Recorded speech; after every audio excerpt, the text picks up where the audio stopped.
परम चिदाकाश, परम ज्योति, अखंड ज्योति, अनंत पूर्ण, परम चिदाकाश, परम शांति, स्वयं सिद्ध, स्वयं प्रकाश, स्वयं पूर्ण, स्वस्वरूप, यही सब कुछ है, इसके सिवा कुछ नहीं है। शून्यभास, अनंत कोटि, महाकल्पो है ही नहीं। वशिष्ठ राम, निर्वाण उत्तरार्थ।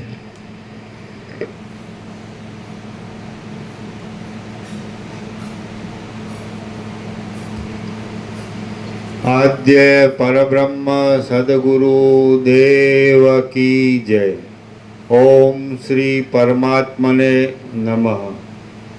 श्री योग वासिष्ठ महारामायण निर्वाण प्रकरण उत्तरार्ध, सर्ग 127मो, पेज नंबर 1522, पेज नंबर 1522, सर्ग 127मो। ભૂગોળ તથા નક્ષત્ર મંડળ આદિની સ્થિતિનું વર્ણન। આ 127મા સર્ગમાં ભૂગોળ, નક્ષત્ર મંડળ આદિની સ્થિતિ વિશે અને તે પછવાડે આવેલા આકાશ વિશે તથા બ્રહ્માંડ રૂપી પર્વતની સ્થિતિ વિશે વર્ણન કરવામાં આવશે।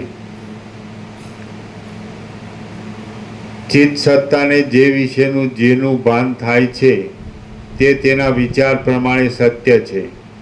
આથી કેટલાક વાદીઓ માને છે કે પૃથ્વી ભારે છે, તેથી તે નિરંતર મહાકાશમાં ભમ્યા કરે છે, પરંતુ આકાશના અધઃ પ્રદેશનો અવધિ નથી, તેથી પૃથ્વીનું પતન કોઈ જગ્યાએ વિશ્રાંત થતું નથી। વળી પૃથ્વી વિશાળ છે, તેથી આપણને તેના પડવાની પ્રતીતિ થતી નથી। તેમજ ધ્રુવની સાથે બંધાયેલું જ્યોતિચક્ર કૌંસમાં નક્ષત્ર મંડળ પણ એ પૃથ્વીની સાથે જ છે અને તેથી તે અનાદિકાળથી ભમતું રહે છે, એમ કેટલાક માને છે। બીજા કેટલાક વાદીઓ માને છે કે પૃથ્વીની નીચે, ઉપર અને ચારે બાજુ જળ જ ભર્યું છે અને તેની અંદરના છિદ્રોના ભાગમાં પવનથી પૂર્ણપણે ભરેલા પૃથ્વીના 7 લોકો રહ્યા છે। હવે અંદર રહેલો વાયુ અતિ હલકો છે, તેથી તે પૃથ્વી જળમાં રહેલી તુંબડીની પેઠે નિરંતર ઉપર જ તરતી રહે છે। કેટલાક માને છે કે ભૂગોળની ચારે બાજુ આકાશ જ રહેલું છે અને તેમાં એ ભૂગોળના ભ્રમણ વિશે તેઓ પોતપોતાની અનુકૂળતા પ્રમાણે કલ્પના કરી લે છે। વળી બીજાઓ કહે છે કે જ્યોતિષચક્ર ફરતું નથી, પરંતુ પૃથ્વી પોતાના સ્થાનમાં ફરતી રહે છે, પણ આપણને તેની ખબર પડતી નથી। વહાણમાં બેઠેલા પુરુષોને જેમ કાંઠે રહેલા વૃક્ષો ફરતા લાગે છે, તેમ જ્યોતિષચક્ર આપણને ફરતું દેખાય છે। વળી કેટલાકનું માનવું એમ છે કે પૃથ્વીનું પતન અસંભવિત હોવાથી તે સદાકાળ પોતાના સ્થાનમાં સ્થિર છે, આવા તે વાદીઓના અનેક વિકલ્પો તેમની બુદ્ધિમાં રહેલી ચેતન સત્તા વડે તેમના વિચારને અનુસરનારાઓને સત્ય ભાસે છે। બાકી વસ્તુતઃ ચેતન સિવાય બીજું કશું સત્ય નથી। ચિત્ત સત્તા તે વાદીઓના તેવા ભાવ અનુસાર અનેક રૂપે થઈ રહેલી છે। જેઓને આ ભૂગોળ નિશ્ચળ ભાસે છે, તેમની સૃષ્ટિમાં તે સ્થિર જ છે। જેમની દ્રષ્ટિ નિરંતર અપ્રતિહત રહેનાર હોય છે, તેમને તે સદા પ્રકાશમય ભાસે છે અને તેમના વિચાર પ્રમાણે તેવી છે।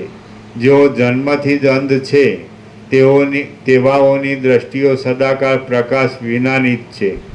બાકી વસ્તુતઃ જોતા એ સર્વ ભાવો તે સર્વના પોતાના આત્માની અંદર રહેલા છે। એક ચિદાત્મા જ ભાનને અનુસરીને તારામંડળ અને પૃથ્વી આદિની પ્રતીતિ થાય છે। બાકી વસ્તુતઃ વિચારતા આ સર્વ અસત્ય છતાં અવિદ્યાને લીધે સદાકાળ અખંડિતપણે સત્ય જ ભાષા કરે છે। આ પૃથ્વી લોકાલોક પર્વત સુધી વ્યાપ્ત છે અને તેનું પરિણામ પણ તેવડું જણાય છે। ત્યાર પછી તો આકાશરૂપી એક મોટી ખાઈ રહેલી છે અને તેની અંદર એક મહાસાગરના જેવો અંધકાર જ ભરપૂર છે। વળી કોઈ જગ્યાએ કંઈક પ્રકાશ પણ રહેલો છે. નક્ષત્ર મંડળના અતિ દૂરપણાને લીધે અને લોકાલોકરૂપી મહાન પર્વતની વિકરાળતાને લીધે કોઈ ભાગમાં કેવળ અંધકાર જ પથરાઈ રહ્યો છે અને તેમાં જ કોઈક ઉપરના ભાગમાં તેજ પણ રહેલું છે. કૌંસમાં તેને લીધે તેની લોકાલોક એવી સંજ્ઞા પડેલી છે કે લોકાલોક પર્વતની પેલી પાર રહેલા આકાશ મંડળથી ઘણે દૂર દસેય દિશાઓમાં નક્ષત્ર ચક્ર ફર્યા કરે છે. એ નક્ષત્ર ચક્ર પાતાળથી માંડી ઠેઠ સ્વર્ગલોક સુધી આકાશની અંદર દસેય દિશાઓમાં ચારે બાજુ ભ્રમણ કરતું રહે છે. એક ધ્રુવ જ માત્ર સ્થિર રહે છે. લોકાલોક પર્વતના અંત ભાગ સુધી પાતાળ સહિત ભૂલોક અને નક્ષત્ર મંડળ ફરતું રહે છે. વસ્તુતઃ જોતા ચિન્મય તત્વની કલ્પના વિના એ બીજું કાંઈ જ નથી. લોકાલોક પર્વત સાથેના ભૂલોક કરતાં આકાશ બમણું છે અને ત્યાર પછી જેમ પાકેલા અખોડના અંદરના બીજની ચારે બાજુ તેની છાલ રહેલી હોય છે તેમ નક્ષત્ર મંડળ રહેલું છે. આ પૃથ્વીલોકથી બમણા વિસ્તારવાળા આકાશના કરતાં નક્ષત્ર મંડળનો અંદરનો વિસ્તાર બમણો છે. દસેય દિશાઓમાં તેનું ભ્રમણ થતું રહે છે. જેમ બીલાના ફળને તેની છાલ ચારે તરફ વ્યાપી રહેલી હોય છે તેમ એ ચારે બાજુ વ્યાપ્ત થઈ રહેલું છે.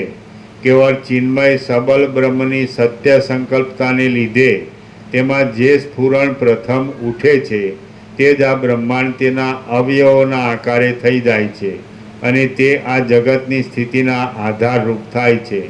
નક્ષત્ર ચક્ર પછી વળી તેનાથી બમણું એવું બીજું આકાશ રહેલું છે.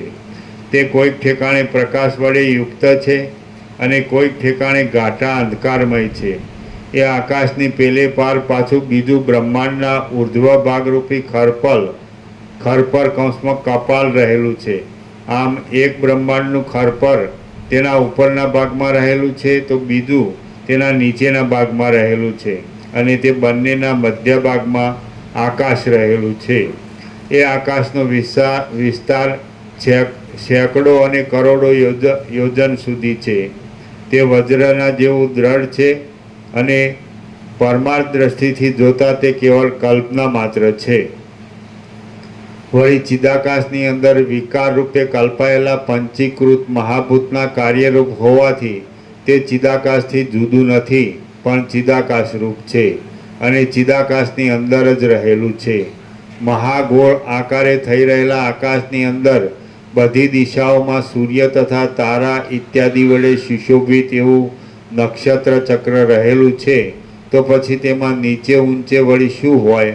અથવા તો સર્વની નીચે ઉપર થતું જ રહે છે. સર્વ વસ્તુઓનું પડવું, ઊંચે ચડવું, આડી ગતિ થવી કે એકત્ર સ્થિરતા કરીને રહેવું એવું જે કાંઈ ભાસે છે તે ચિદાત્માનો એક પ્રતિભાસ માત્ર છે. બાકી વસ્તુતઃ જોઈએ તો પડવું, ઊંચે ચડવું, જવું, આવવું કે સ્થિર રહેવું વગેરે કશું અદ્વિતીય ચિદાકાશની અંદર નથી. શ્રી યોગ વાસિષ્ઠ મહારામાયણમાં નિર્વાણ પ્રકરણના ઉત્તરાર્ધનો ભૂગોળ નિર્ણય નામનો સર્ગ 127મો સમાપ્ત.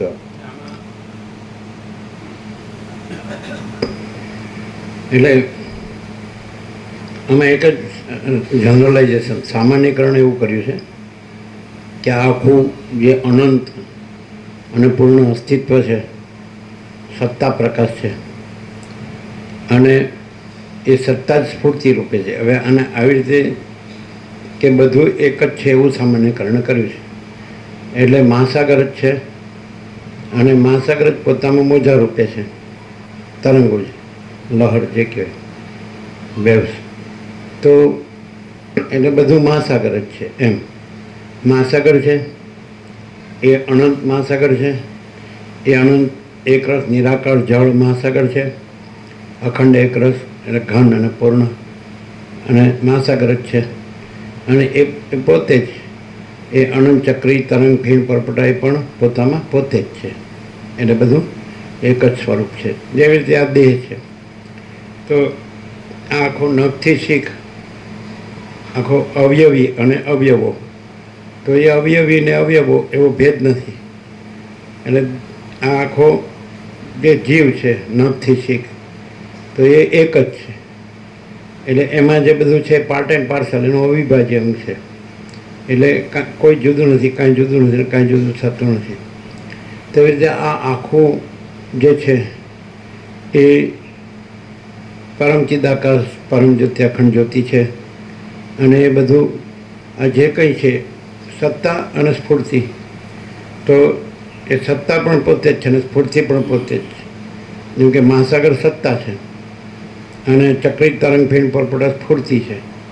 એટલે પોતે જ પોતામાં જે અનંત રૂપે નીકળે છે, રહે છે, લીન થાય છે, કે એ બધું પણ પોતે જ છે. તેવી રીતે દેહ છે, એમાં જીવે નખથી શીખ પોતે જ છે. એમાં પોતામાં જ આ બધું જેવી રીતે વૃક્ષ, તો એમાં વૃક્ષ પોતે મૂળથી તે ટોચ સુધી એક જ છે. પણ જેમ કે ઋતુના પરિવર્તન પ્રમાણે એના અવયવોમાં પરિવર્તન ભાસે છે. જેમ કે હેમંત, શિશિર, વસંત, ગ્રીષ્મ, વર્ષા, શરદ, તો એ વૃક્ષ જ છે. જેમ કે પાનખરમાં આખું સુકાઈ જાય અને વસંતમાં આખું ખીલે છે, પણ એ એક જ છે. તો એવી રીતે આ બધું છે આખું, એ બધું છે ચિદાકાશ છે, એક જ છે. એટલે હવે જે આમાં ઋતુના ફેરફાર કીધા, તો એવી રીતે એ પોતામાં જ જેવી રીતે મહાસાગર પોતામાં એ અનંત તરંગોને ઉત્પન્ન થાય છે, રહે છે, લીન થાય છે, એવો ભાસ થાય છે. પણ એ મહાસાગર એટલે આ શરીર છે જન્મે ત્યારે કેટલું હોય, હા નાનું હોય, પછી બાળક, કિશોર, તરુણ, યુવાન, પ્રૌઢ, વૃદ્ધ, તો એ બધું થાય. પણ એનું એ જ છે. એ રીતે આખું અંદર જે એન્ટિટી આઈડેન્ટિટી કહેવાય, એમ આ આખી એન્ટિટી આઈડેન્ટિટી રૂપે, એન્ટિટી એટલે સત્તા, એન્ટિટી વસ્તુ સ્વરૂપ, અને આઈડેન્ટિટી એની ઓળખ, પહેચાન, તો એ એક જ. એટલે ભલે એની પોતાની અંદર પોતે અનેક રૂપાંતરમાં ભાસે, પણ એ પોતે જ છે, પોતામાં પોતે જ છે. એવી રીતે આ સગુણ છે જે એને તત્વવેતાઓએ એક સારા ટોટાલિટી મેં અનંત સંપૂર્ણતા મેં એને શું કીધું છે? બ્રહ્મ કીધું, આત્મા કીધું અને ચિદાકાશ કીધું. એ સત્તા પ્રકાશને કે વસ્તુ શું છે? એમ કે સોનું છે તો એમાં આભૂષણ ઘડાય છે, દાગીનો. પછી કોઈ કહે કે મારે થોડોને બદલવો છે, તો એને સોની બદલી શકે છે. એ સોનું છે ને એને એ ઘાટ છે એનો લય કરીને પાછો એને બીજો ઘાટ આપી શકે છે. પણ એ સોનું જ છે. તેવી રીતે આ ચૈતન્ય છે, સોનું છે. અને એમાં ઘાટ, આકાર, રચના, તો એવું લાગે કે બદલાય છે, પણ સોનું બદલાતું નથી. એમ ચૈતન્ય સોનું બદલાતું નથી. એવી રીતે એટલે બધું ચિત્ત તત્વ છે, ચૈતન્ય છે. એટલે આવું અનુભવપૂર્વક તત્વવેત્તા જીવન મુક્તિ કે આ આખું સ્વરૂપ છે એ પરમ જ્યોતિ છે, અખંડ જ્યોતિ છે, તેજ છે, પ્રકાશ છે. અને એ જ પોતામાં એવું લાગે કે દેખાવ માત્ર, આભાસ માત્ર, જેમ સોનું એમ આભાસ માત્ર દેખાય કે પોતામાં દાગીના રૂપે, ઘાટ, આકાર, રચના રૂપે બદલાય છે, પણ પોતામાં પોતે જ સોનું જ. એમાં ચૈતન્ય છે, જે તેજ છે, જ્યોતિ છે, પ્રકાશ છે, અને એ અનંત અખંડ અભેદ છે. આખું એક જ છે, આકાશ જેવો આખો અનંત ચૈતન્ય પ્રકાશ છે. તો એમાં પોતામાં એ પોતે જ આભાસ આકાર વિકાર રૂપે લાગે કે બદલાય, પણ એ પોતામાં પોતે બદલાતું નથી. એવી રીતે પરબ્રહ્મ, પરમાત્મા કીધા, પરમેશ્વર કીધા, એ પોતામાં આ અનેક રૂપે, એટલે અનંત એક રૂપે, અનંત એક રૂપ, અનંત અનેક રૂપે, અનંત એક રૂપ, અનંત એક રૂપે, અનંત અનેક રૂપ, અને અનંત અનેક રૂપે, અનંત એક રૂપ. એવી રીતે એટલે પરમાત્મા પોતે જ છે.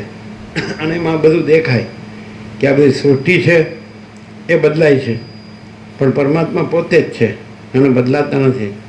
એટલે તત્વવેત્તા જીવન મુક્તનું જે દર્શન છે, અનુભૂતિ છે, સાક્ષાત્કાર છે, એ આ બધું પરમાત્મા રૂપે જ એનું દર્શન છે. પરબ્રહ્મ રૂપે, પરમ ચિદાકાશ રૂપે, પરમાકાશ અથવા મહાચિદાકાશ, જે કંઈ કહો, પરમેશ્વર, પુરુષોત્તમ, પરમ પદ, પરમ કૈવલ્ય એટલે પરમ ચૈતન્ય પ્રકાશ, એટલે પોતે અનંતપૂર્ણ પરમ ચૈતન્ય પ્રકાશ છે. તો તત્વવેત્તા જીવન મુક્ત છે એ એને અખિલાઈમાં દર્શન કરે છે. અખિલાઈમાં એટલે એના આખાપણામાં, એમ એના અનંત પૂર્ણપણામાં દર્શન કરે છે. આમાં વસિષ્ઠનું દર્શન, વસિષ્ઠમાં જે પ્રકાશ છે એનું દર્શન આ પ્રમાણે છે કે આ આખો પ્રકાશ જ છે અને આખો પ્રકાશ જ પોતામાં આખા દેખાવ રૂપે ભાસે છે અને દેખાવ બદલાય છે પણ એ આખો પ્રકાશ છે એ પોતામાં એનું એ જ છે. એટલે પરમાત્મા પોતામાં એનું એ જ છે. ભગવાન કયો, પ્રભુ કયો, ઈશ્વર કયો, અને એક કોમન સેન્સ, સામાન્ય માણસનું જે જનરલ નોલેજ, સામાન્ય જ્ઞાન છે એમાં પણ એવું અનુભવાય છે કે એક તત્વ છે કે જે અનંત અને પૂર્ણ છે, એ અનાદિ અનંત છે, એ નિરંજન, નિરાકાર, નિર્વિકાર છે અને એ પોતામાં એ પોતાના સ્વરૂપે જ રહે છે. એમાં બસ એ જ રહે છે, બીજું નથી ને બીજું થતું. અને એ જ પોતામાં પાછું આ અનેક રૂપે અને જાણે આ બધા રૂપાંતર રૂપે પોતે જ દેખાય છે. એટલે આને એ લોકો છેક, જેને આપણે છેક પહોંચેલા કહીએ તો એટલે ડીપ ડીપ ડીપ ડીપ જે છેક ગયા તો એમને પછી જે એ પોતામાં જે બધું દેખાય છે એવા રૂપે નહીં, પણ જે પોતામાં પોતે જ રહે છે એ રૂપમાં એ સમયને એ રૂપનો અનુભવ કર્યો. એમ પોતે એ સ્વરૂપમાંથી, સ્વરૂપ અને રૂપ, તો સ્વરૂપ છે એ આખું અનંતપૂર્ણ અને એક જ સ્વરૂપ છે અને એ જ પોતામાં આભાસ માત્ર અનંત અનેક રૂપે ભાસે છે. એ ભાસમાં આવ્યા હતા એ પાછા અંદર ડાઈવ ડીપ, અંદર અંદર અંદર અંદર એ પાછા લીન થઈ ગયા. જેમ મહાસાગરનો તરંગ નીકળ્યો હોય અને તરંગ પાછો મહાસાગરમાં સમય મહાસાગર રૂપ થઈને રહે, એમાં તત્વવેત્તા જીવન મુક્ત છે એ ડાઈવ ડીપ ડીપ ડીપ એકદમ જ્યાંથી ઉઠ્યું, હું જ્યાંથી ઉઠ્યું ત્યાં છેક અંદર જેને સમાધિ કે છે, સમાહિત હોના, સમાહિત થવું, સમાઈ જવું. એટલે એ આકાર હતો, આભાસ આકાર વિકાર, તો એ પાછો અંદર લીન થઈ ગયો. હું એવો આકાર જે ઉઠ્યો હતું તો અનંત આખો મહાચૈતન્ય પ્રકાશ મહાસાગર છે એનો હું એવો તરંગ આકાર, તો એ પોતે અંદર કે ભાઈ હું કોણ છું, તો પછી તરંગ છે પોતામાં ન રહ્યો અને મહાસાગર તો રહ્યો જ છે. જેમ રમણ કહે છે પરમાત્મા પ્રથમ સે રહા હૈ, નહીં આતા નહીં હૈ. એટલે અનંત પરમાત્મા મહાસાગર છે અને આ બધા છે એના તરંગો છે. એટલે આવી રીતે આખું જે ખગોળનું વર્ણન કર્યું તે રીતે જો ખાલી ખગોળ રૂપે, એટલે આપણે બહિર્મુખ જ રહીએ, હું આ છું ને આ બધું દ્રશ્ય છે કે સૃષ્ટિ, તો આપણને ખબર ન પડે પરમાત્માની. આપણે માટે પરમાત્મા શબ્દ જ રહે, પણ આપણે આ બધા એના તરંગો છે, એના જ અંશ છે, પાર્ટ એન્ડ પાર્સલ, અવિભાજ્ય અંગ રૂપે. જેમ ગીતામાં કૃષ્ણે કીધું મમઈ વાંસો જીવલોકે જીવભૂત સનાતન મનસસ્થાન ઇન્દ્રિયાણી પ્રકૃતિસ્થાની કરશતી. અને તુલસીએ પણ માનસમાં કીધું કે ઈશ અંશ જીવ અવિનાશી સત ચેતન આનંદ ઘન રાશિ. તો ઈશ્વરનો અંશ જીવ, ઈશ અંશ જીવ અવિનાશી, સત ચેતન આનંદ, સત ચૈતન્ય આનંદ ઘન પૂર્ણ રાશિ, આખો પૂર્ણ જ છે, સમજાય? એટલે એ જીવ છે એટલે ઈશ્વરની સ્ફૂર્તિ છે. જેમ તરંગ છે મહાસાગરની સ્ફૂર્તિ છે, એટલે મહાસાગર પોતે જ છે. એ રીતે જેમ આભૂષણ છે, દાગીનો છે, સોનાની સ્ફૂર્તિ છે, માટીનું વાસણ છે, માટીની સ્ફૂર્તિ છે, માટીનું એક રૂપ. એવી રીતે જીવ જગત છે એ પરમાત્માનું એક એક રૂપ છે. જેમ દાગીના છે, દાગીના ઘણા હોય, કડા, કુંડળ, વીંટી, આમ તેમ, પણ બધું સોનું જ છે. તેવી રીતે બધી માટી જ છે, બધું જળ જ છે. એમ એવી રીતે તેવી રીતે આકાશ છે, તો આ બધું દ્રશ્યની સ્ફૂર્તિ છે, એ પંચભૂત છે. અને પછી દ્રષ્ટા દ્રશ્ય છે, આકાશ, વાયુ, તેજ, જળ, પૃથ્વી, પણ બધું આકાશ જ છે ને એની બધી સ્ફૂર્તિ છે. એના બધા રૂપ રૂપાંતર પણ પોતામાં પોતે જ છે. એમ એટલે સુવર્ણ કયો કે આભૂષણ કયો, બધું સુવર્ણ જ છે. એવી રીતે માટી કયો કે માટીના વાસણ કયો, બધી માટી જ છે. અને જળને જળના તરંગ કયો, બધું જળ જ છે. એમ ચિદાકાશ અને એનું બધું જે સૃષ્ટિરૂપ છે એ બધું ચિદાકાશ જ છે. એટલે એ લોકો અભેદ દ્રષ્ટિમાં જતા રહ્યા, તત્વવેત્તા જીવનમુક્ત. એટલે આ જે છે કે હું આ છું ને આ જગત છે અને આનું કોઈ સર્જનહાર છે, ક્રિએટર અને ક્રિએશન, અને કોઈ સર્જન છે તો એ ભેદ દ્રષ્ટિ છે. પણ જ્યારે એ પોતે એ જે સ્ફૂર્તિ છે, એ જે સત્તા છે, એ સ્ફૂર્તિ રૂપે ભાસે છે, તો એ સત્તામાં ચાલ્યા ગયા અંદર. તો જેમ આભૂષણ છે તો એને ગાળી અને પછી સોનું રહ્યું, એ રીતે માટીનું વાસણ માટી રહ્યું, જળનું તરંગ જળ રહ્યો, એમ આ દ્રશ્ય છે એ બ્રહ્મરૂપ રહ્યું છે. બ્રહ્મ સુધી પહોંચેલા જે છે એ લોકો બ્રહ્મવિદ વરિષ્ઠ જેને કહે છે. તો એ પછી ત્યાં બ્રહ્મ છે ને એ લોકો નથી, સ્ફૂર્તિ રૂપે દ્રશ્યમાં એ ભાષે છે કે આ માણસ છે. પણ એ પોતે એમાં લીન થઈને એકાકાર થઈને પછી તો બ્રહ્મ તો પોતે બ્રહ્મ છે, સગુણ બ્રહ્મ છે, સ્વયં બ્રહ્મ છે, કેવળ બ્રહ્મ છે. એ સ્ફૂર્તિ રૂપે બધું અનંતને અનેક રૂપ ભાષે છે ને રૂપ અંતર ભાષે છે. જેમ મહાસાગર તો અનંત એક રૂપ જ છે, પણ સ્ફૂર્તિ રૂપે અનંત અનેક રૂપે રૂપાંતર બધી અનંત ચક્રી તરંગ ફીણ પરપડા ઉઠે છે, રહે છે ને લીન થાય છે, એવો ભાસ થાય છે. પણ એની વાસ્તવિકતા તો એ અનંત એકરૂપતા જ છે. તેવી રીતે આ મહાચૈતન્ય પ્રકાશ છે એ વાસ્તવિકતા છે, પરમ જ્યોતિ અખંડ જ્યોતિ છે એ વાસ્તવિકતા છે. એ જે લોકો આ સ્ફૂર્તિ રૂપે બહાર આવ્યા તો પાછા એ સત્તા રૂપે અંદર ગયા. સત્તા અને સ્ફૂર્તિ, સત્તા એટલે મૂળ જે સ્વરૂપ છે, મૂળ જે તત્વ છે. દાખલા તરીકે આપણે એમ કહીએ કે આ નખથી શીખ છે, આ માણસ છે, તો મૂળ સ્વરૂપે શું છે, એવું શું છે? જેમ કે રામકૃષ્ણ પરમહંસે દ્રષ્ટાંત આપ્યું કે એકડાની પાછળ 1 મીંડું મૂકીએ એટલે 10 થાય, બીજું મૂકીએ એટલે 100 થાય, ત્રીજું મૂકીએ એટલે 1000 થાય, ચોથું મૂકીએ એટલે છે ને 10,000 થાય, પાંચમું મૂકીએ એટલે લાખ થાય, એવી રીતે કરોડ.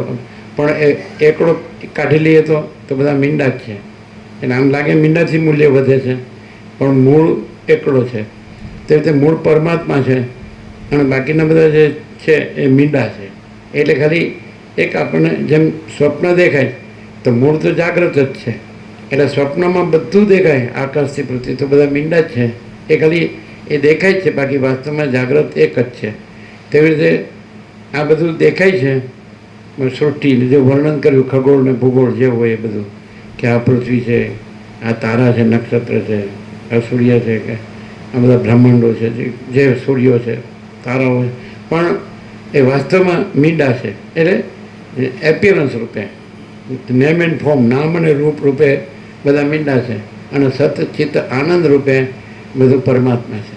એવી રીતે એટલે વિદ્યાર્થીને પ્રશ્નપત્રમાં કીધું હોય ને કે 5માંથી 3નો ઉત્તર આપો, તો સત ચિત્ત આનંદ છે એ 3 છે એ સ્વરૂપ છે, કેવળ સ્વરૂપ પરમાત્મા. અને નામરૂપ છે એ ખાલી આરોપિત છે, કલ્પિત છે. એટલે જો કલ્પનાથી તમે જુઓ તો તમને બધું ખગોળ ભૂગોળ દેખાય કે આ પૃથ્વી છે, આ સૂર્ય છે, સૂર્યમંડળ ને બ્રહ્માંડ છે, જગત છે, નવગ્રહ ઉપગ્રહ, પછી એવી રીતે આકાશ છે, આકાશગંગા છે, અનંત તારા છે, નક્ષત્ર છે, ધ્રુવ મંડળ, ધ્રુવ છે મંડળ, અને આ બધું એમ લાગે. પણ એ બધું નામરૂપ છે. નામરૂપથી બધું આવું રૂપાંતર પાસે છે, પણ સ્વરૂપથી બધું સત ચિત આનંદ ઘન. એવી રીતે એમ કહે છે ને કે અમાપ સચ્ચિદાનંદ ઘન પરમાકાશ જ છે. એવી રીતે તો જે તત્વથી આ સ્ફૂર્તિ ભાષી નામરૂપ ભાષા, એ નામરૂપ છે, એનો લય કરીને તો પછી તત્વ જ રહ્યું છે. સમજાય? આ જે દેખાય તો કોઈ પણ જે અસ્તિત્વનું કોઈ પણ પરમાણુ છે તો એ પરમાણુ રૂપે નામરૂપ છે અને તત્વ રૂપે પરમાત્મા છે. તો જેની તત્વદ્રષ્ટિ છે એને બધું પરમાત્મા છે. સમજે? જેની તત્વદ્રષ્ટિ, જેમ કે મહાસાગર છે, એને તીરે ઊભો હોય અને મહાસાગરનું દર્શન કરતો હોય, અનુભૂતિ કરતો હોય, તો એને માટે અનંત ચક્રી તરંગ ફીણ પરપોટા બધા નામરૂપ છે. એ આરોપિત કલ્પિત દ્રષ્ટિ, પણ એને માટે તત્વદ્રષ્ટિથી બધું મહાસાગર છે. એવી રીતે એટલે ઝવેરીની દુકાનમાં જાઓ કે સોની, તો ઘણા આભૂષણો, ઘણા દાગીના, તો તત્વદ્રષ્ટિએ બધું સોનું જ છે. એટલે નામરૂપથી બધું દાગીના, ઘાટ, આકાર, રચના, તો એવી રીતે બધું વર્ણન કર્યું. પછી એનું જનરલાઇઝેશન કર્યું, સામાન્યકરણ કર્યું કે આ તો બધું ચૈતન્ય જ છે. સોનું એટલે ચૈતન્ય, માટીના વાસણ તો માટી એટલે ચૈતન્ય, જળના તરંગ તો જળ એટલે ચૈતન્ય, એ રીતે. અને જે આભૂષણ છે અથવા વાસણ છે અથવા તરંગ છે તો એ નામરૂપ આરોપિત છે. આમ આપણે જળને આપણે જો જળ રૂપે જોઈએ તો આપણને તરંગ ન દેખાય, અને તરંગ રૂપે જોઈએ એટલે આકાર રૂપે નામરૂપ રૂપે તો એ જ જળ આપણને તરંગ દેખાય.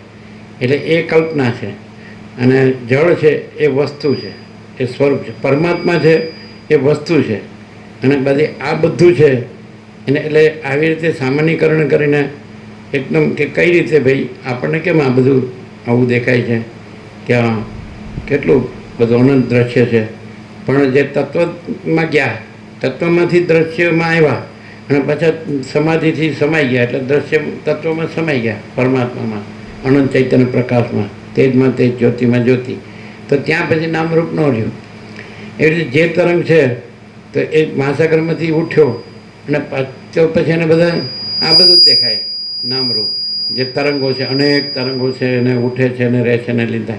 પણ એ તરંગ મહાસાગરમાં સમયને મહાસાગર થઈ ગયો તો પછી આખો મહાસાગર જ છે. પછી એમાં જુદા જુદા તરંગોને એના ઉત્પત્તિ સ્થિતિ લઈને નામરૂપને એવું કાંઈ નથી. એટલે ત્યાં અભેદ દ્રષ્ટિ છે. એટલે ભેદ દ્રષ્ટિ છે એ આ તત્વબોધથી એ પછી અભેદ દ્રષ્ટિ ખુલે છે અને પછી ભેદ દ્રષ્ટિ બંધ થાય છે. એટલે જે માણસને આ દ્રશ્ય દેખાતું હોય, જગત દેખાતું હોય તો એને તત્વબોધ થાય તો એને ત્યાં બધે એ કેવલ અનંત ચૈતન્ય પ્રકાશ પરમાત્મા છે એનું દર્શન થાય, અનુભૂતિ થાય, સાક્ષાત્કાર થાય. પછી એને એ જ દ્રશ્ય પરમાત્મા રૂપે દેખાય. એ જગત એ જે માણસ છે એ ઉપરછલી દ્રષ્ટિથી જે મોજા જોતો હોય એને મહાસાગર દેખાય. પછી મોજા જુદા નથી. એવી રીતે જે ભેદ દ્રષ્ટિથી જે જગત જોતો હોય તો ત્યાં એને બ્રહ્મ દેખાય. પછી એને જગત એ કંઈ જુદી વસ્તુ નથી. એવી રીતે વર્ણન કરે. બહુ મસ્ત વર્ણન છે. યોગ વસિષ્ઠને જો રસથી સાંભળીએ, પ્રકાશથી ને આનંદથી ને શાંતિથી, ધ્યાનથી, તો આપણને પરમાત્મા જ અનુભવાય. આની અંદર પરમાત્માનું દર્શન છે, પરમાત્માની જ અનુભૂતિ છે, પરમાત્માનું સાક્ષાત્કાર છે. આપણે આમાં એટલે ડાયવર્ટ નથી થઈ જતા. બીજા બધા ઉપદેશોમાં આપણે ડાયવર્ટ થઈ જઈએ છીએ. ડાયવર્ટ સમજાય છે ને, ફંટાઈ જઈએ છીએ અને ફસાઈ જઈએ છીએ. એટલે આપણો એક તો આપણામાં જીવ ભાવ હોય, આ જગત ભાવ હોય, હું મારું ભાવ હોય, દેહ ભાવ હોય, આપણે કર્મેન્દ્રિયો જ્ઞાનેન્દ્રિયો હોય, પંચભૂત ને વિષયો ને બધું, અને હું મારું ને આ બધું સમજાય. એટલે એમાંય પાછું આપણને એમ સમજાવવામાં આવે કે તમને અમારી કૃપાથી તમારું કામ થઈ જશે, તો આપણે તો વધારે ડૂબી જઈએ. અને આ વસ્તુ એવી છે કે ડાયવર્ઝનમાંથી એટલે તમને જે અનેક રૂપતામાંથી એકરૂપતામાં લાવી દે, અને તમને દ્રશ્યમાંથી બ્રહ્મમાં લાવી દે, જે તમને આભાસમાંથી ચિદાકાશમાં લાવી દે. એટલે આ દર્શન બહુ એટલું બધું દિવ્ય લૌકિક સત્ય સુંદર છે. અને આપણો 37મો રાઉન્ડ છે ને અમે સંપૂર્ણ અનુભવીએ છીએ કે આ બધું કેવળ અનંત ચૈતન્ય પ્રકાશ પરમાત્મા છે. અને આ બધું જો આપણને દેખાતું હોય તો એ નામરૂપ છે અને આરોપિત છે અને કલ્પિત છે. એટલે કંઈ જુદું જુદું ખગોળ ભૂગોળ નથી, જુદી પૃથ્વી નથી, કંઈ જુદું આકાશ નથી, જુદા વાયુ તેજ જળ પૃથ્વી અગ્નિને એવું નથી, જુદા તારા નથી આકાશગંગા, અને જુદા સૂર્યો જે અનંત દેખાય છે, ધ્રુવ મંડળને, સપ્તર્ષિ મંડળને, શર્મિષ્ઠાને બધું ઘણું દેખાય છે. તો એવું જુદું જુદું નથી. એ બધી સ્ફૂર્તિ છે પણ એ સત્તા જ છે. જુદું જુદું જે રૂપ રૂપાંતર છે એ સ્ફૂર્તિ છે, પણ એ સત્તા જ સ્ફૂર્તિ રૂપે ભાસે છે. એવી રીતે પરમાત્મા આ સગળા દ્રશ્ય આકારે ભાસે છે. અને દ્રશ્યમાં જે કંઈ રૂપ રૂપાંતર છે એ પરમાત્મા જ પોતે સર્વશક્તિમાન હોવાથી પોતાની સર્વશક્તિથી એ અનંત અનેક રૂપે અને રૂપાંતરે ભાસે છે, પણ પોતે અનંત એકરૂપ જ છે. જેમ મહાસાગર અનંત એકરૂપ જ છે અને પોતે સર્વશક્તિમાન છે. એ પોતાની સર્વશક્તિમાંથી ઓલમાઇટી સર્વશક્તિમત્તાથી પોતે અનંત ચક્રી તરંગ ફેણ પરપટા એના નામરૂપ ઉત્પત્તિ સ્થિતિ લયા કરે ભાષે, પણ પોતે મહાસાગરનો મહાસાગર જ છે. એમ પરમાત્મા પોતે પરમાત્માનો પરમાત્મા છે. પણ એક વખત એ દિવ્ય ચક્ષુ કે જ્ઞાન ચક્ષુ આ તત્વબુદ્ધિ ખુલી જાય અને અતિન્દ્રિય ચૈતન્યની અતિન્દ્રિય અનુભૂતિ થઈ જાય તો એને માટે આ જગત બ્રહ્મ જ છે. બ્રહ્મ અને જગત બે વસ્તુ નથી. સગળું બ્રહ્મ છે, સ્વયં બ્રહ્મ છે, કેવળ બ્રહ્મ છે. એટલે એવી જે દિવ્ય દ્રષ્ટિ છે, અલૌકિક સત્ય શિવ સુંદર ચૈતન્ય દ્રષ્ટિ છે, જ્ઞાન દ્રષ્ટિ છે, તો એ ખુલી જાય તો પછી એને બધું અનંત અખંડ અભેદ બ્રહ્મ ચૈતન્ય પ્રકાશ જ છે. એને બધું બ્રહ્મ જ છે. સમજાય છે કે નહીં? અને ત્યાંમાં શું છે તો એ અનંત પ્રકાશ, અનંત આનંદ, અનંત શાંતિ, પરબ્રહ્મ, અખંડ સચ્ચિદાનંદ, આ વસ્તુ છે. એટલે વર્ણન કરે છે તો એ આપણે આમાં છીએ, દ્રશ્યમાં છીએ, જગતમાં છીએ, એમાંથી આપણને બ્રહ્મમાં લઈ જાય છે. આ વસિષ્ઠનું એ આખું નિરાળું દર્શન છે. માણસ છે એને આને સાંભળવું હોય તો બધું ભગવાન છે, પ્રભુ છે, ઈશ્વર છે, પરમાત્મા છે, બ્રહ્મ છે, ચિદાકાશ છે, એવી રીતે સાંભળવું પડે. એ પોતાનું આગવું કંઈક રાખે, દ્રષ્ટિ આગવી એટલે સમજો જ ને, પોતાની આગવી જુદી, એટલે હું આ છું એવી રીતે દ્રષ્ટિ રાખે તો એને પૂર્ણ દ્રષ્ટિ ખોલે નહીં. અને જો સીધું વસિષ્ઠમાં પૂર્ણ દ્રષ્ટિ છે અને પૂર્ણ દર્શન છે અને પૂર્ણ પરમાત્મા છે, તો પૂર્ણ દ્રષ્ટિથી સાંભળે તો એને પૂર્ણ પરમાત્મા જ અનુભવાય. એટલું જ છે. માણસ ક્યાં અટકે છે કે પોતાની આગવી જે અલ્પદ્રષ્ટિ છે, જીવ છે અલ્પજ્ઞ અને અલ્પશક્તિ છે અને ઈશ્વર સર્વજ્ઞ સર્વશક્તિ છે. તો ઈશ્વર સર્વજ્ઞ સર્વશક્તિ છે એવી રીતે આને સાંભળવું જોઈએ. અને પોતે અલ્પજ્ઞ અલ્પશક્તિ એવું એની અંદર આગવું એટલે પોતે જુદું એવું નથી. જેમ મહાસાગર સર્વજ્ઞ સર્વશક્તિ છે અને તરંગ અલ્પજ્ઞ અલ્પશક્તિ છે, તો તરંગ રૂપ રહીને આ ન સાંભળવું જોઈએ, પણ મહાસાગર રૂપ રહીને સાંભળવું જોઈએ કે મહાસાગર સર્વજ્ઞ સર્વશક્તિ છે અને એમાં તરંગ એનું અલ્પજ્ઞ અલ્પશક્તિપણું એવું કંઈ આગવું એટલે જુદું નથી. કારણ કે મહાસાગર અભેદ છે, અનંત અખંડ અભેદ, એમ મહાચૈતન્ય પ્રકાશ છે, અનંત અખંડ અભેદ છે. એટલે એનાથી સાંભળવું જોઈએ. જે છે એ રહીને સાંભળવું જોઈએ, તો તરત જ આપણે આખો પૂર્ણ પ્રકાશ ખુલી જાય કે આપણે અલ્પજ્ઞ અલ્પશક્તિ છીએ એવો ભ્રમ રાખીને સાંભળીએ એટલે આપણા દિવ્ય ચક્ષુ જ્ઞાન ચક્ષુ છે એના આવરણ રહે છે. અને જો આપણે એમ સાંભળીએ કે આ તો આકાશ જેવો આખો અનંત ચૈતન્ય પ્રકાશ છે, પરબ્રહ્મ પરમાત્મા, કેવળ અનંત ચૈતન્ય પ્રકાશ પરમાત્મા છે, કેવળ અખંડ જ્યોતિ સ્વરૂપ પરમાત્મા છે, તેવી રીતે પૂર્ણ દ્રષ્ટિથી પૂર્ણ બોધ ખુલે છે. પૂર્ણ દ્રષ્ટિથી, પૂર્ણ પ્રકાશથી, પૂર્ણ જ્ઞાનથી આપણે સાંભળીએ તો અમને એમ થાય કે આ તો પૂર્ણ ચૈતન્ય છે, અખંડ ચૈતન્ય છે, અનંત ચૈતન્ય છે, અભેદ ચૈતન્ય છે. અને એ તો નિરાકાર જ છે. બાકી એ આપણી અલ્પદ્રષ્ટિથી આપણને બધું, એ અલ્પદ્રષ્ટિ જ ભેદ દ્રષ્ટિ છે અને એ પૂર્ણ દ્રષ્ટિ છે, એ જ પૂર્ણ સ્વરૂપ છે, પૂર્ણ ચૈતન્ય. એવી રીતે એટલે પહેલાં આપણને અહીંયા છીએ એટલે વર્ણન ખગોળ ભૂગોળનું કરે છે, આકાશને, નક્ષત્રોને, તારાને, આ ધ્રુવમંડળને અને આ બ્રહ્માંડને, આ પૃથ્વીને બધું પ્રાણી પદાર્થ વ્યવહાર અહીંયા આવી ગયા છો તમે, સ્ફૂર્તિમાં આવી ગયા એટલે વસિષ્ઠ પાછા સત્તામાં લઈ જાય છે કે ભાઈ આ ચક્રિત તરંગ પીણ પર દેખાય છે એ મહાસાગર જ, એ આભાસ માત્ર એવો દેખાય છે પણ વસ્તુ સ્વરૂપ તો મહાસાગર જ છે. એમ એ અનંત ચૈતન્ય પ્રકાશ પરમાત્મા મહાસાગર જ છે અને એ વસ્તુ સ્વરૂપ પરમાત્મા છે, પરબ્રહ્મ પરમાત્મા પરમેશ્વર અખંડ સચ્ચિદાનંદ.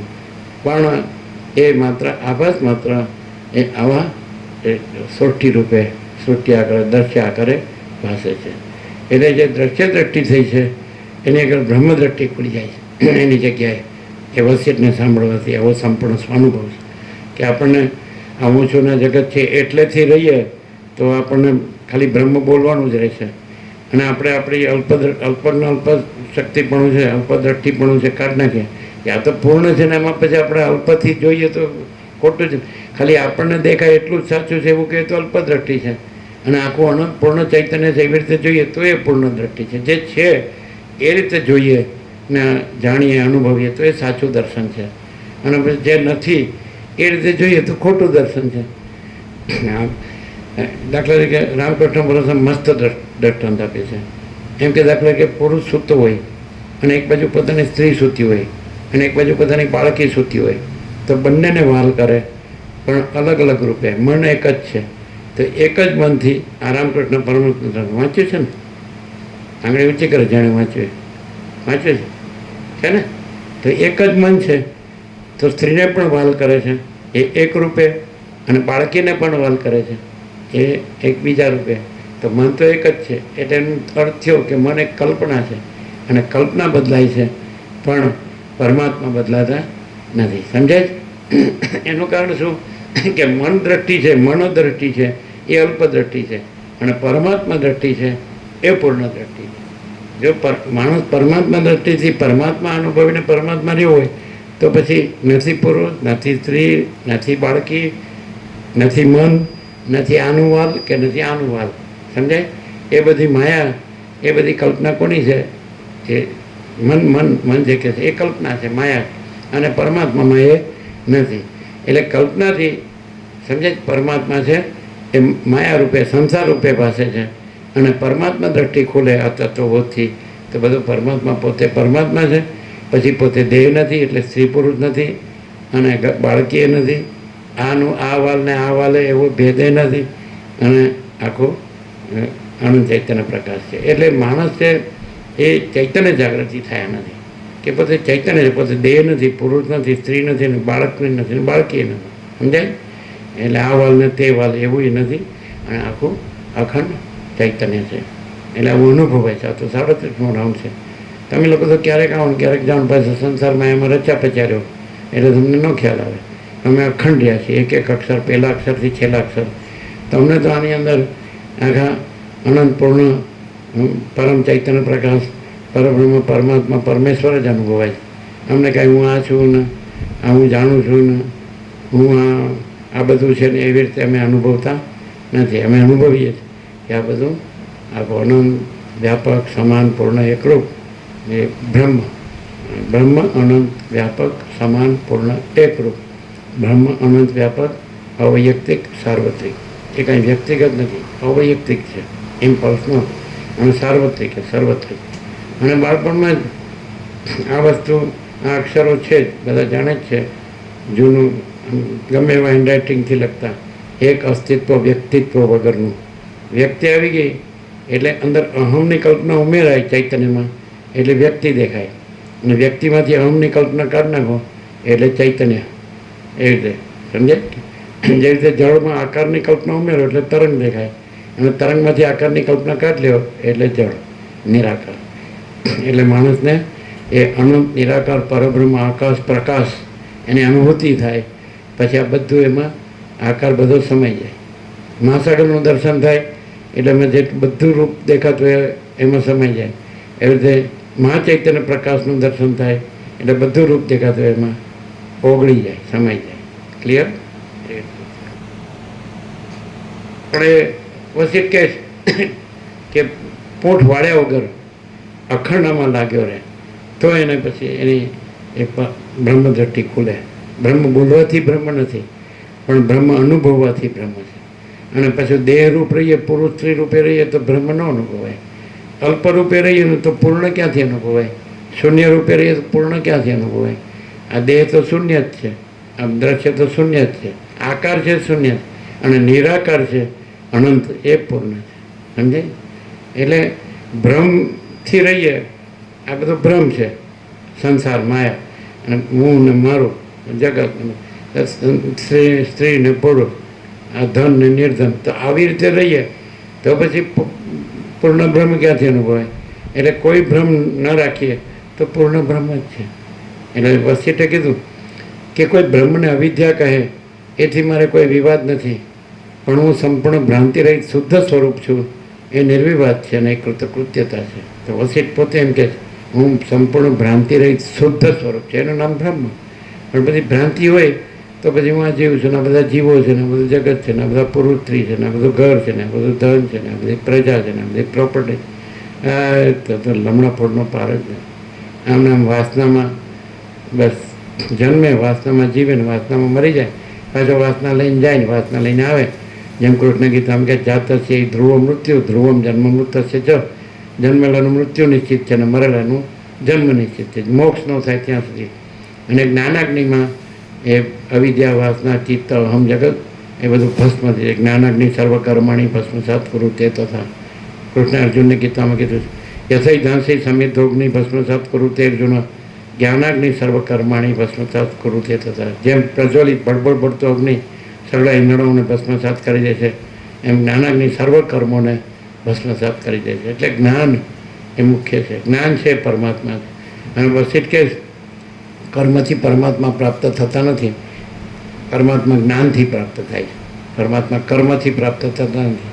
કર્મ તો ભ્રમમાં આવે, ભ્રાંતિમાં આવે, અને પરમાત્મા એ તો નિર્ભ્રાંત સત્ય છે. એમાં આ દ્રશ્ય ભ્રાંતિ નથી, અહમ ભ્રાંતિ નથી, સમજે? આ દેહ દ્રશ્ય હું મારું આ ભ્રાંતિ નથી. એ તો કેવળ અનંત ચૈતન્ય પ્રકાશ છે. આકાશ જેવો આખો અનંત ચૈતન્ય પ્રકાશ છે.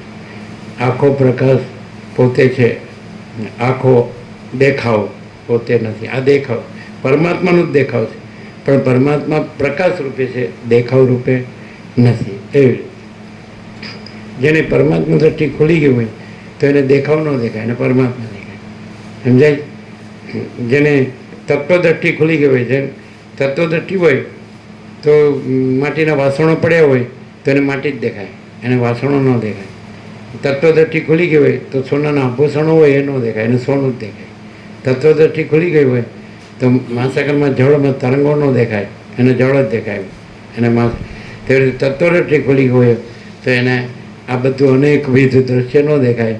એનો તો અનંત એક રસ એ ચૈતન્ય પ્રકાશ છે. है अनंत एक रस निराकार महाचिदाकाश, अनंत एक रस निराकार सतचित आनंद है. अनंत एक रस निराकार महाचिदाकाश, अनंत एक रस निराकार सच्चिदानंद, सच्चिदानंद. समझाय? એટલે ભેદ દ્રષ્ટિઓ ત્યાં સુધી અભેદ દેખાય અને અભેદ દ્રષ્ટિમાં પછી અભેદ. એ તો મહાચિદાકાશ જ્યોતિ અનંત અખંડ અભેદ.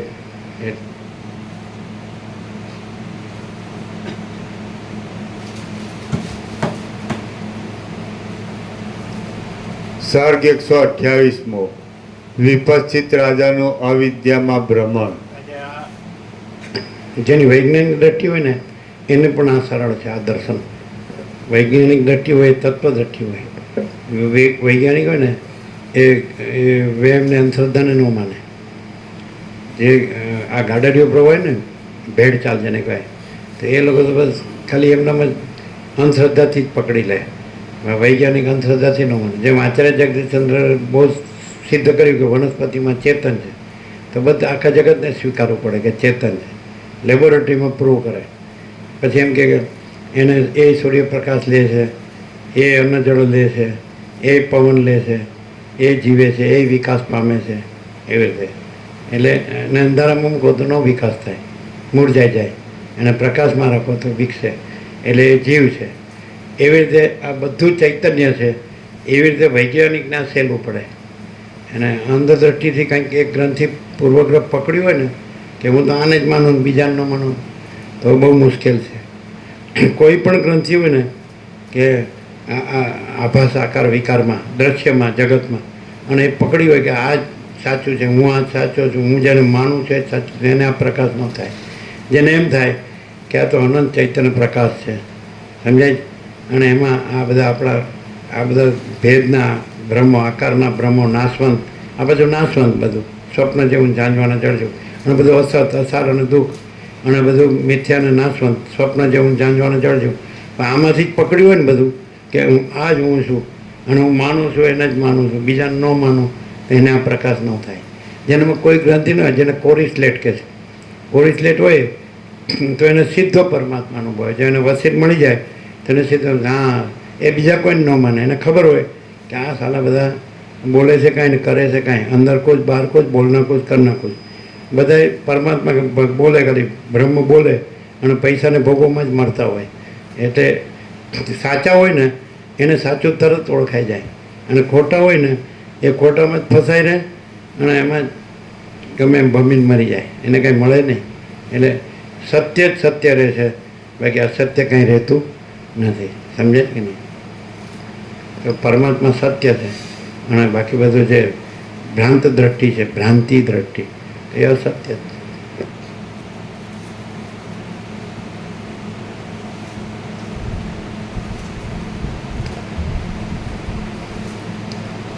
વિપશ્ચિત રાજાનું અવિદ્યામાં ભ્રમણ. આ 128મા સર્ગમાં તે અંધકારમય ખાઈને ઉતર્યા પછી બ્રહ્માંડના આવરણો વિશે. કોઈ પણ પરમાત્મા દ્રષ્ટિ ખુલી ગઈ હોય વસીઠથી, પ્રકાશથી, અને પરમાત્મા જ રહ્યા હોય, બધું પરમાત્મા જ રહ્યું છે એવી રીતે રહ્યા હોય, તો એની પાસે જાઓ તમને પરમાત્મા સિવાય બીજું ન મળે. અને જે ભ્રાંતિ દ્રષ્ટિવાળા હોય એની પાસે ભ્રાંતિ સિવાય કાંઈ ન હોય કે પૈસા તો જોવે જ, આ બધું આપણને જોવે જ, આ બધા બધું કરે છે, આપણે એકલા ક્યાં કરીએ છીએ, આ બધું જોવે જ, સમજાય?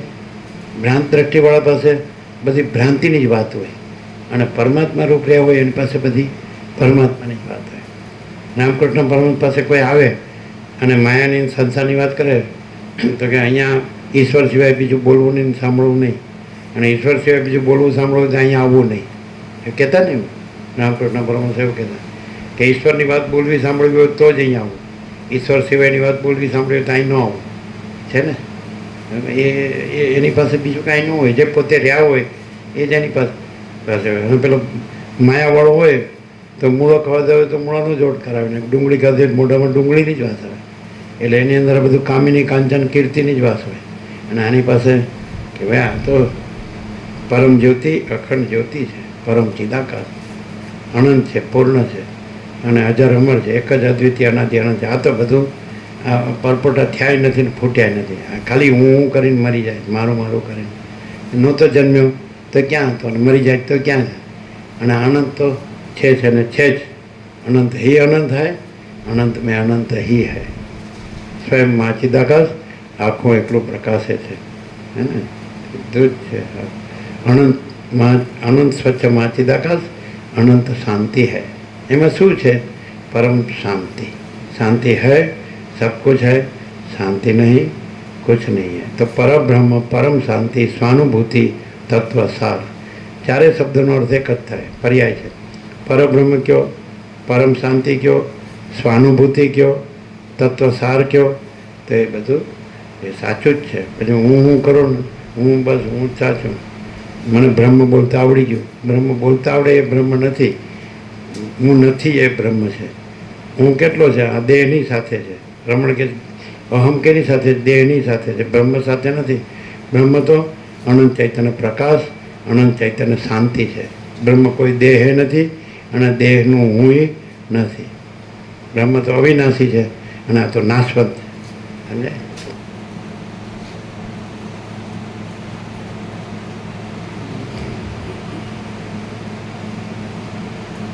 આ 128મા સર્ગમાં તે અંધકારમય ખાઈને ઉતર્યા પછી બ્રહ્માંડના આવરણો વિશે અને એ વિપચ્છિત રાજાના અવિદ્યામાં ભ્રમણ થયા વિશે વર્ણન કરવામાં આવશે.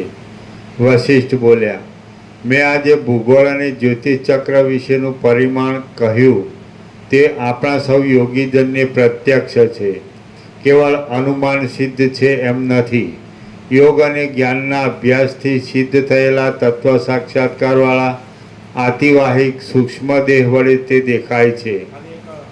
એ કોમન સેન્સથી વિચારે તો ખબર પડે કે તમારા બાપદાદાની 71 પેઢી અત્યારે ક્યાં છે અને તમારા બાપદાદાની તમારી આવનારી 71 પેઢી અત્યારે ક્યાં છે.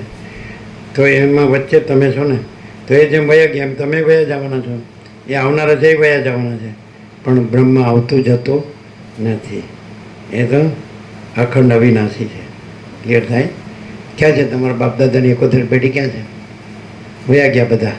અને આવનારી 71 પેઢી એ વહી જશે તો તમે વચમાં જ છો, એટલે તમે વયા જવાના કે રહેવાના? હું કેવી રીતે કરે? જાણે રહેવાનું ન હોય કાયમ.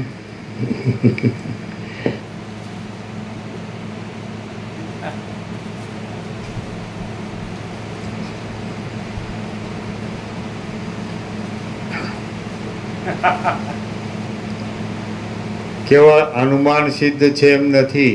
યોગ અને જ્ઞાનના અભ્યાસથી સિદ્ધ થયેલા તત્વ સાક્ષાત્કારવાળા આતિવાહિક સૂક્ષ્મ દેહ વડે તે દેખાય છે, પણ આધિભૌતિક સ્થૂળ દેહ વડે તે જોઈ શકાતું નથી. આ ઉપર જે વિશે મેં વર્ણન કર્યું તે આપણા આ જગતરૂપી સ્વપ્નનું છે. બીજા જગતોરૂપી સ્વપ્નમાં પણ એવી જ જાતની સ્થિતિ રહેલી છે અને કોઈ ઠેકાણે કૌંસમાં માયાની અનિર્વચનીયતાને લીધે બીજી જાતની સ્થિતિ પણ છે. બીજા જગતરૂપી સ્વપ્નોની આકૃતિ અને તેનું પરિણામ આદિ કહેવાનું શું પ્રયોજન છે? કેમ કે ચાલુ પ્રસંગમાં ઉપયોગી થાય તેવી કથા વિના બીજી કથા બુદ્ધિમાન પુરુષોની હોતી નથી. એ પંડિત સભાસદો, આપણા જગત પ્રમાણે જોતા તો સર્વ બ્રહ્માંડોના મધ્યમાં આવેલા સર્વદ્વીપોના અને સમુદ્રોના ઉત્તર ભાગમાં મેરુ તથા દક્ષિણ ભાગમાં લોકાલોક પર્વત રહેલો છે. માટે સર્વ પ્રાણીઓના સમૂહ વડે ભરેલા બીજા બ્રહ્માંડોના સંબંધમાં પણ આવું અનુમાન જેને થતું હોય તે ભલે તેવું અનુમાન બાંધો. આ બ્રહ્માંડની બહાર વસનારા બીજાઓને જે કંઈ બીજા જગતરૂપી જુદી જુદી જાતના બ્રહ્મો ભાસતા હશે તે તેઓને જ પ્રત્યક્ષ હશે. તેમનો તેવો આકાર આપણા જોવામાં આવી શકતો નથી. આ 7 દ્વીપોની અંદર નિવાસ કરી રહેલા સર્વ જીવોના ઉત્તર ભાગમાં મેરુ રહેલો છે ને દક્ષિણ ભાગમાં લોકાલોક પર્વત રહેલો છે. બાકી બીજાઓને માટે તેમ નથી એવો નિશ્ચય છે. હે રામચંદ્રજી, હવે ચાલતા પ્રસંગ વિશે હું કહું છું તે સાંભળો. બ્રહ્માંડરૂપી કપાટનું આપણે જે પ્રમાણે કહ્યું તેના કરતાં 10 ગણું જળ તેની બહાર તેને ફરતું રહ્યું છે. જેમ તૃણ ચુંબકમણી પોતાના આકર્ષણ શક્તિરૂપી સ્વભાવ વડે તૃણને ધારણ કરી રાખે છે અને કલ્પવૃક્ષ જેમ યાચકોએ ઈચ્છેલા રત્નોને ધારણ કરે છે, તેમ એ બ્રહ્માંડરૂપી કપાટ પણ પાર્થિવ ભાગને લીધે પોતાની સ્વાભાવિક આકર્ષણ શક્તિ વડે જળને નિરંતર ધારણ કરી રહેલું છે. કલ્પવૃક્ષરૂપી રત્નની પેટે પાર્થિવ ભાગ સર્વદા સર્વ પદાર્થોના આશ્રયરૂપ થઈ રહેલો છે. તેની લીધે જળ, વૃષ્ટિ વગેરે પદાર્થો તેની અંદર જ પડે છે. એ જળરૂપી આવરણની બહારના ભાગમાં એ જળના કરતાં 10 ગણું તેજ રહેલું છે. તે જ ઇંધનરૂપી આધાર વિના જ રહ્યું છે. આકાશના જેવું સ્વચ્છ છે અને શાંત તથા નિશ્ચળ અગ્નિની જ્વાળા જેવું મહાદેદીપ્યમાન છે. અગ્નિની બહાર વળી તેનાથી 10 ગણા વિસ્તારવાળો વાયુ રહેલો છે અને તે વાયુની બહાર તેના કરતાં 10 ગણા વિસ્તારવાળું નિર્મળ આકાશ રહ્યું છે. ત્યાર પછી શાંત અને અનંત બ્રહ્માકાશ રહેલું છે. એ પ્રકાશરૂપ પણ નથી, તેમ અંધકારરૂપ પણ નથી. તે સદા અવિનાશી છે અને પ્રજ્ઞાન ઘન છે. આદિ, મધ્ય, અંત અને અંતથી રહિત તે બ્રહ્મરૂપી મહાકાશ મહાચૈતન્ય નામને ધારણ કરી રહેલ છે. સર્વના આત્મારૂપ છે. લોઢાના ગણની પેઠે છિદ્ર રહિત છે અને કેવળ નિર્વાણમય છે. તેની અંદર લાખો બ્રહ્માંડો એકબીજાથી ઘણે દૂર પરસ્પર જોવામાં ન આવે તેમ વારંવાર ઉત્પન્ન થતા રહે છે અને પાછા પ્રલયને પણ પ્રાપ્ત થઈ જાય છે. વસ્તુતઃ જોઈએ તો સદા પોતાના સમાન રૂપે રહેનારા કૌંસમાં નિર્વિકલ્પ સ્વરૂપમાં રહેલા ચિદાકાશની અંદર આવિર્ભાવ, તિરોભાવ આદિ કશું થતું જ નથી. વસ્તુતઃ જોઈએ તો સદા પોતાના સમાન રૂપે રહેનારા નિર્વિકલ્પ સ્વરૂપમાં રહેલા ચિદાકાશની અંદર આવિર્ભાવ, તિરોભાવ આદિ કશું થતું જ નથી. વસ્તુતઃ જોઈએ તો સદા પોતાના સમાન રૂપે રહેનારા નિર્વિકલ્પ સ્વરૂપમાં રહેલા ચિદાકાશની અંદર આવિર્ભાવ, તિરોભાવ આદિ કશું થતું જ નથી. ચિદાકાશ જ પોતાના સ્વરૂપની અંદર તેવા રૂપે અને તેવા આકારે વિવર્ત ભાવથી થઈ રહેલું છે. આ સર્વ દ્રશ્યના અનુભવ વિશેનો ક્રમ મેં તમને કહી બતાવ્યો. હવે લોકાલોક પર્વતમાં વિપચ્છિત રાજાને શું થયું તે વિશે હું કહું છું તે તમે સાંભળો. જન્માંતરમાં સારી પેઠે દિશાઓનો અંત જોવાના પૂર્વ સંસ્કારનો અભ્યાસ કરનારા અને દ્રઢ નિશ્ચયથી પ્રેરાયેલા એ વિપચ્છિત રાજાએ લોકાલોક પર્વતના શિખર ઉપરથી અંધારી ખાઈમાં પ્રવેશ કર્યો. ત્યાં તેણે શિખરના જેવા મોટા પક્ષીઓએ ફાડી ખાધેલા પોતાના દેહને જોયો.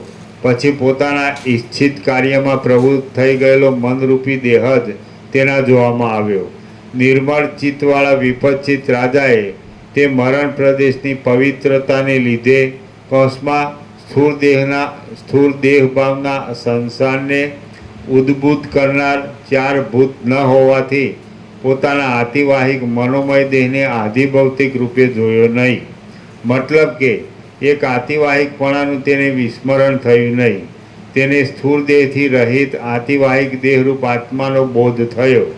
પણ વિશેષ કૌંસમાં સ્થૂળ, સૂક્ષ્મ અને કારણ દેહથી જુદા શુદ્ધ ચિન્માત્ર આત્માનો બોધ થયો નહીં. એટલે દિશાઓનો અંત જોવારૂપી પોતાનું કાર્ય સમાપ્ત ન થયેલું જોઈ તેને પાછું આગળ ચાલવા માંડ્યું. રામ બોલ્યા, હે મહારાજ, દેહ વિના આ ચિત્ત કાર્યમાં શી રીતે પ્રવૃત્ત થાય છે તથા સ્થૂલ દેહ અને દિવ્ય દેહના કરતાં આતિવાહિક કૌંસમાં મનોમય દેહમાં શી વિશેષતા રહી છે? વશિષ્ઠ બોલ્યા, જેમ અંતઃપુરમાં રહેનાર સ્ત્રી વર્ગ વગેરેનું ચિત્ત સંકલ્પ વડે એક પથિક ભાવને ધારણ કરી લઈ બહાર ફેલાઈ જાય છે, તેમજ એ વિપચ્છિત રાજાનું ચિત્ત પણ ફેલાઈ રહ્યું હતું. જેમ ભ્રમરમાં, સ્વપ્નમાં, મનોરાજ્યોમાં, મિથ્યા જ્ઞાનમાં અને કથા શ્રવણમાં ચિત્ત પ્રસરી જાય છે, તેમ એ વિપચ્છિત રાજાનું ચિત્ત પ્રસરી ગયું હતું. જે દેહની અંદર ભ્રમ, સ્વપ્ન, મનોરાજ્ય આદિ પ્રસરી જાય છે ત્યાં આતિવાહિક શરીર છે અને તેના આતિવાહિકપણાની વિસ્મૃતિ થતાં કાળે કરીને તેમાં જ આધિભૌતિકપણાની કૌંસમાં સ્થૂળ દેહભાવની પ્રતીતિ થાય છે. રજ્જુમાં થયેલી સર્પની ભ્રાંતિની પેઠે કેવળ ભ્રાંતિ માત્ર આ આધિભૌતિક દેહ સ્થૂળ દેહ જ્યારે તિરોહિત થઈ જાય છે ત્યારે આતિવાહિક દેહ સૂક્ષ્મ દેહ અવશેષ રહે છે. હે પ્રિય રામચંદ્રજી, હવે આપણે એ આતિવાહિક દેહ વિશે સારી રીતે વિચાર કરીએ તો જણાય છે કે ચિન્માત્ર સિવાય બીજું કશું તત્વ તેમાં નથી. ચક્ષુ આદિ ઇન્દ્રિય દ્વારા એક પ્રદેશમાંથી બીજા પ્રદેશમાં પહોંચતો વચમાં ચિદાત્માનું જે નિર્વિષય રૂપ અનુભવમાં આવે છે તે જ અનંત અને સદા એકરૂપ ચિન્માત્ર તત્વનું સ્વરૂપ છે. એ શુદ્ધ ચિદાકાશની અંદર દ્વૈત ક્યાં છે અને રાગદ્વેષ આદિની સ્થિતિ પણ ક્યાં છે તે તમે જ કહો. સર્વ અનાદિ અને અનંત શિવરૂપ બ્રહ્મરૂપ છે એમ સમજવું, અનુભવવું, તે જ પરમ બોધ કહેવાય છે. મનના સંકલ્પોને છોડી દઈ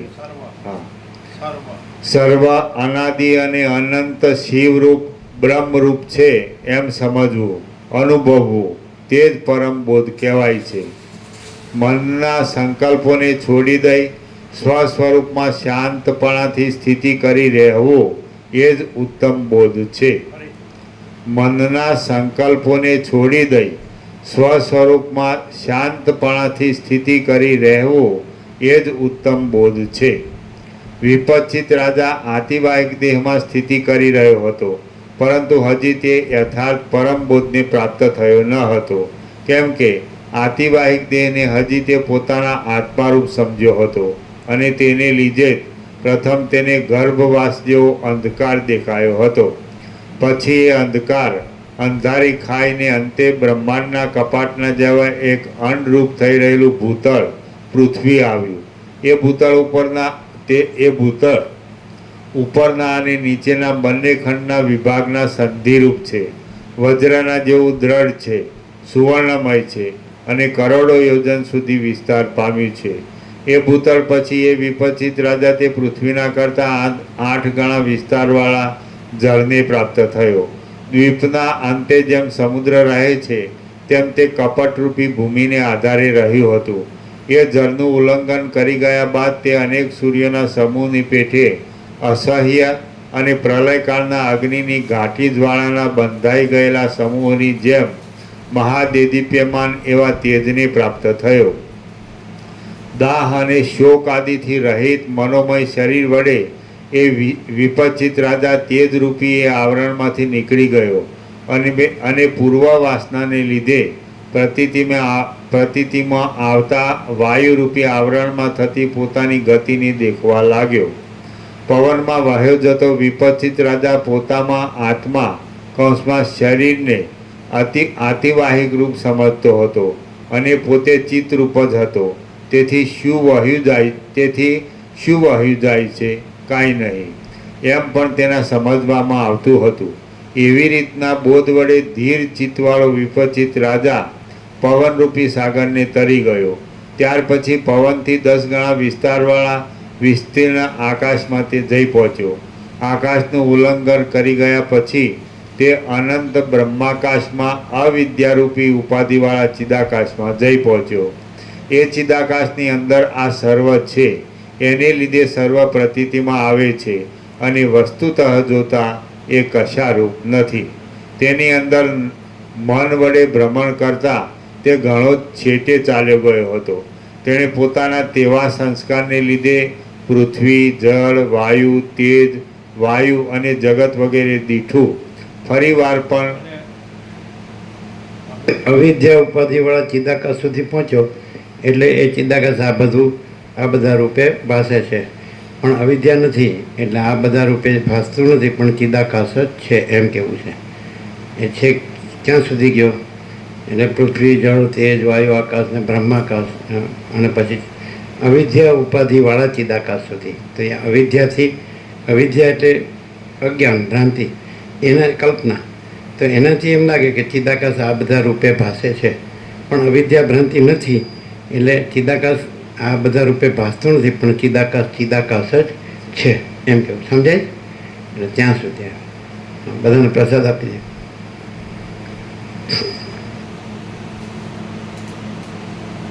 એટલે જ્યાં સુધી અવિદ્યા ભ્રાંતિ હોય ત્યાં સુધી ચિદાકાશ આ બધા રૂપે ભાસે જેવું ભાસે, પણ જ્યારે જ્ઞાન થાય ને અવિદ્યા ભ્રાંતિ ન રહે એટલે પછી ચિદાકાશ જ છે અને આ બધું ભાસતું નથી. એ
બરોબર મજબૂત કરવું, તેને ઢીલું ઢીલું નહીં ચલાવવું અને સીધી લાઈનમાં લેવાના પાઇપ.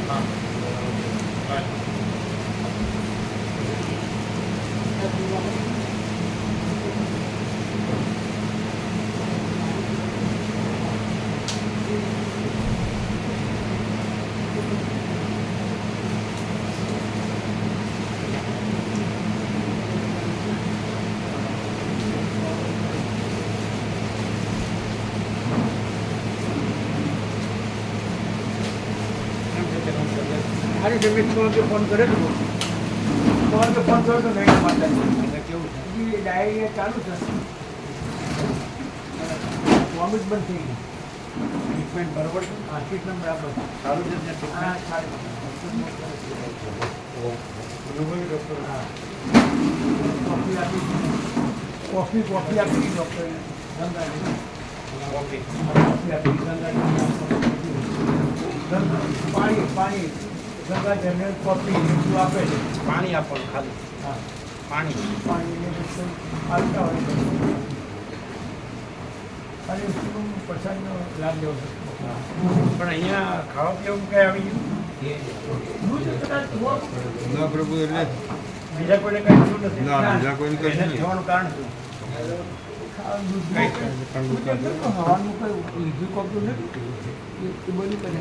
ના એ તો પેલું પ્રભુ પાણી એ લીધું હતું બીજે દાડા હવાનું. એમને થાય છે એવું કહેતા હતા, એમના બેન થાય છે એવું કીધું પ્રભુને પાણીપુરી આગળ એવાની થોડી તકલીફ થઈ હતી મેડમજી કે રાત્રે એક દિવસ એવી તકલીફ થઈ હતી, તે પછી તો ગોળી કઈ ગઈ પાસે છે લીધી તે સારું થઈ ગયું, પણ પાછું 2-4 દાડા પછી ફરી દીધું, પણ એ દિવસ તો કોઈને કીધું નહોતું વળી. એને પાછું વાસી ખાધું હશે, બીજે દાડા ખવાયું એ બગડે ને. ફ્રીજમાં રાખેલું હતું, બધાને લીધું હતું થોડું થોડું પ્રસાદ. પણ કાંઈ થયું નહીં. નૈના માટે એવું કહેતા કે એવું થાય ત્યારે એમને ઝાડા ઉલટી બે થતું હોય છે, નૈના માટે કેવું કરવું? એ તો એને પોતે ચરી પાડવી પડે, હા પાડવું. વાસી ન ખાવું અને નડે એવું ન ખાવું.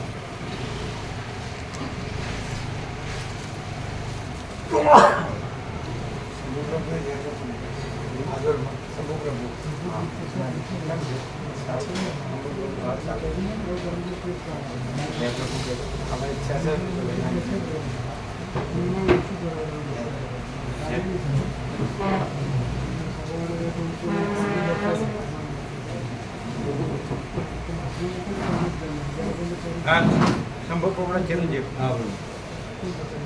શંભુગીરી આજોલ જે માતાજીનો ફોન આવતો હોય છે અમુક time. ના એ નહીં વાંચે ના એ બધા કામમાં છે ને નર્મદા કિનારે આપી દઈએ એ વાંચીએ છીએ દુકાને આપણે કીધું આપો. કે જ્યારે આપો બધું આપો હા વાંચો ને હા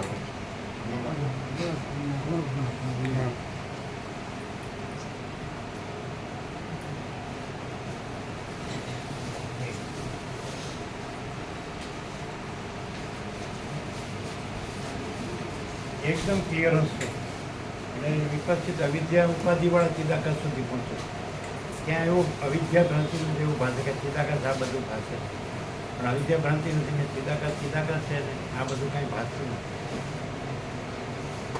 એકદમ છેલ્લું 0 0 છે.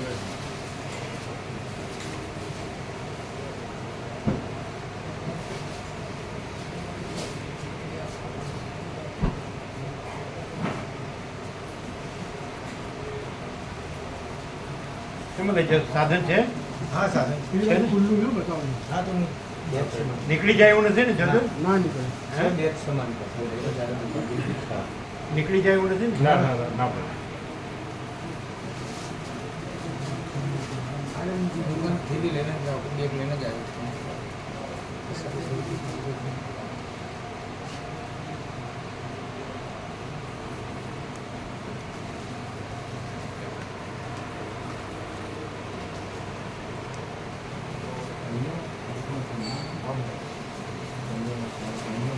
હું ગાંધીનગર છે